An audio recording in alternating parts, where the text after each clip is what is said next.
मग तो जॅकेट आम्ही परचेस केला. मी एक दिवस घालून गेले आणि माझा एक्सपिरियन्स इतका वाईट होता, म्हणून मी म्हणलं की बहुतेक जर माझं चुकत असेल तर आनंद हे तू एकदा ट्राय करून घे आणि तू हा जॅकेट घालून जा आणि मग ट्राय कर आणि मग मला सांग की हा जेवढे आपण पैशाच्यावरती स्पेंड केले तेवढं वर्थ आहे का नाही.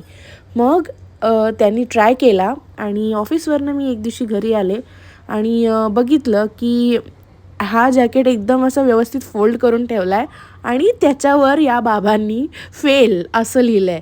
तर मग काय, तो इतका त्याला पश्चाताप झाला, तो ओरडला, अरे आपण हे काय परचेस केलं. मी म्हटलं राहू दे, माझ्याकडं बिल आहे, मी रिटर्न करते जाऊन आणि त्याच्या बदली आयदर कॅश अँड कॅश करते, नाही तर मग दुसरे आयटम्स घेते. मग परत मी मॉलला गेले आवरून, परत एक नवीन जॅकेट बघितलं, पण म्हणलं आता इथनं जॅकेट घेण्यात अर्थ नाही आहे. मग मी मिस्टर DIYला गेले आणि त्या जॅकेटच्या बदल्यात 2 चांगले टी-शर्ट आणि एक असा हा छानसा टॉप घेतला आणि अशा प्रकारे नवऱ्याचं पोपट झालं, पण बदल्यात त्याला 2 चांगले टी-शर्ट मिळाले.